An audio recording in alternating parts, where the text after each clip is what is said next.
Ah yes, it's not even been a week since I live at my new place and I already have something to fix. Pretty fun. Now, this time it's my PlayStation 4 controller. The issue is it won't charge anymore. And what I'm assuming what has happened here is that the USB connector, which is in here, has been worn out completely. Now, yeah, that's a thing that unfortunately happens with micro USB. And this is not the first time that I've had where the connector just wore itself so much that it wouldn't make a proper connection anymore, and things like contact spray or whatever, they just don't work for this kind of application because you have to replace the whole thing. The first thing something like this actually happened to me was on a Chinese crappy smartphone, but they use a really shitty plug, so that's probably why. And since, well, the controllers take way more of a pounding than whatever smartphone is gonna experience. Yeah, it's one thing that's definitely gonna happen at some point to pretty much everyone's controller. Now, this is, I believe, the first version of the controller itself, and so it's fairly old, just a few years. And the nice thing is that the circuit board, which is actually holding the USB connector in here, is removable. So we can just undo all the 4 screws on the back, take the controller apart, and get access to the circuit board holding that thing, which is connected by a tiny ribbon cable, and we can just swap that out for something that's working. Also, I'm going to use my iMac P6 to charge the battery in this thing since I still want to game a little bit. And yeah, still got a game of Ratchet & Clank to finish, so yeah. Let's get my tools for the job and take this thing apart. The best gifts you can always receive are tools, since you can never have too many of them. So, we need a very small, but not that tiny Phillips head.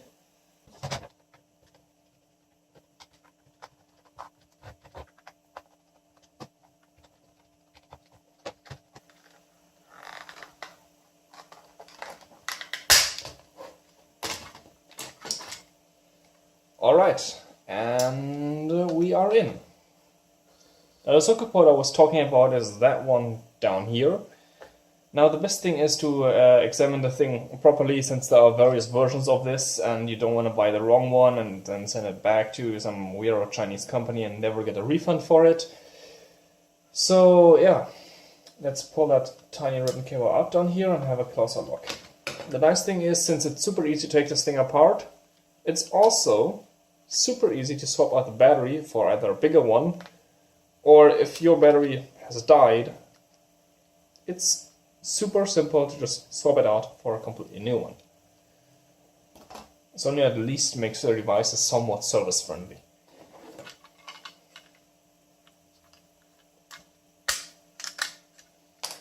And you can also get access to the light pipe down here if you wanna or have access to equipment to customize it.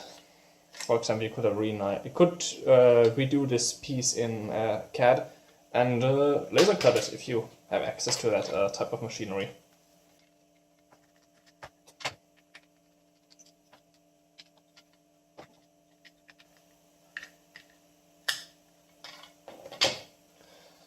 Alright, there we go.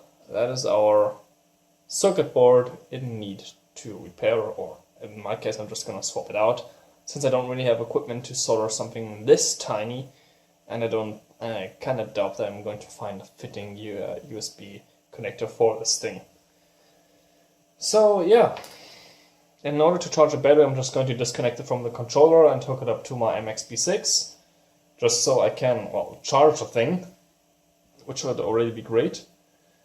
Oh yeah, and by the way, the LED for the light pipe or the backlight of the controller is also on that circuit board. Let's see if I can salvage that one at least. So yeah, now it's time to go on eBay and hopefully find the proper circuit board, and also hopefully it's not some weird Chinese company and rather something that is a proper supplier or at least a reseller, so that in case you get the wrong thing you can still replace it or swap it out for the proper thing.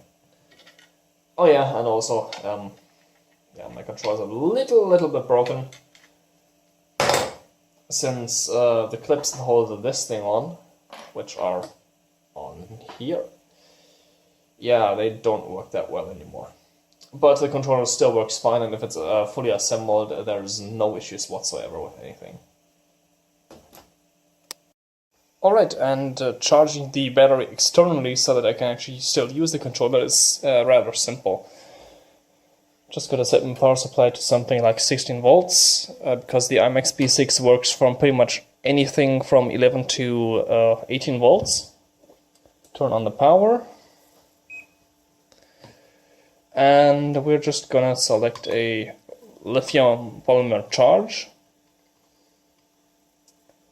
And it's... Oops. I'm just gonna charge this battery with 1 amp since that's way more than enough. And for something like a battery this tiny, you don't really want to go and use something insanely high. And we're just using 1 cell and not 2. So 3.7 volts and 4.2 is when the battery is fully charged. And there we go. Now I'm charging the PlayStation battery outside of the controller without any issues whatsoever. A few days have passed and the new circuit board, which is here, has arrived. Now, you really gotta make sure you get the correct one because Sony did a few different versions of the PlayStation controller, and the circuits board are sometimes a slightly bit different and they won't fit. But just searching around a bit on eBay, you will probably find the correct one very easily. Well, this one also comes with a new ribbon cable, since the old one pretty much looks like this. Yeah. So all that's left to do is put the controller all back together, which is fairly easy.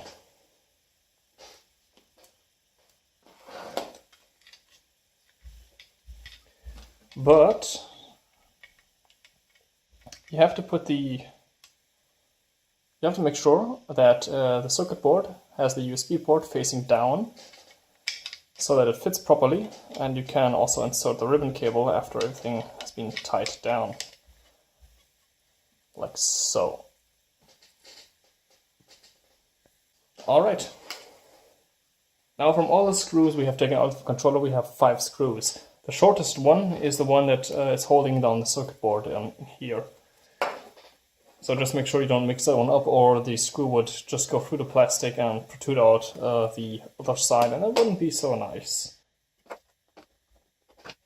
Alright. With all that, we can figure out how to put the controller all back together, so we get the lights and everything to work like they should.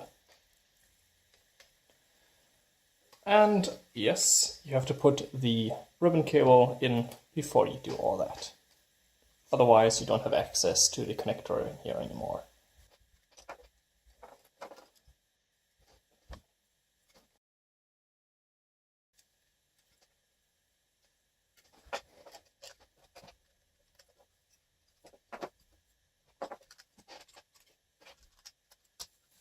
And there we go. That's pretty much everything on the bottom, all assembled again. Now pretty much all that's left to do is put the controller back together and connect the ribbon cable to the only open port on the controller. Now all we have to do is put it back together. You can fold it if you want to, I'm not going to fold it. Just make sure it doesn't collide with any of the moving parts from the motors that cause the vibration of the controller. Oh yeah, and you have to put pressure on these pins, but not too hard, so that they can go inside, and you can assemble the whole controller.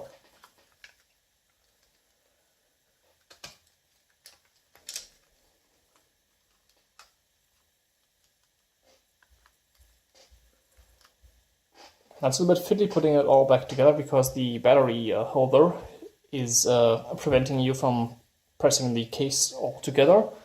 After that, you just need a screwdriver and slightly push it back a little, and the whole thing just goes together like so.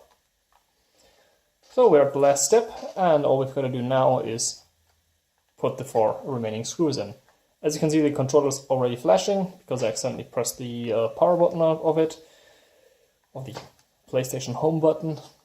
Doesn't really matter, but at least it's good to know that the light is working.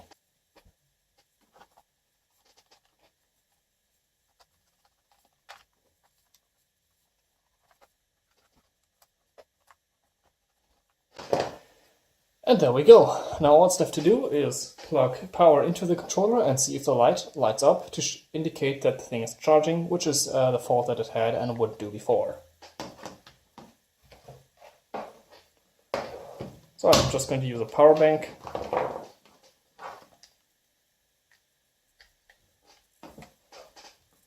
Make sure it's on, and the light of the controller is glowing in orange.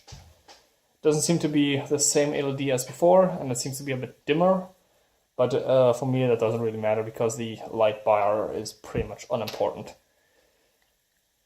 So yeah, that's this controller pretty much all fixed. The only issue was a worn out USB connector. Now, yeah, I probably paid about €7 for everything, and even got the ribbon cable, and there was some shipping I had to pay. Sure, you can probably do the whole thing way cheaper if you buy the parts and everything, or you can probably find a whole kit of this on AliExpress, and it will maybe cost you like €2 or so, or maybe a little bit more, maybe even less. But I just didn't feel like waiting up to 2 months until the circuit board arrives, so I just ordered the parts through eBay, and it's not that expensive really. So yeah, that's a PlayStation controller all fixed. Most of my friends actually never had this issue because they end up trashing the entire controller before the connector wears out.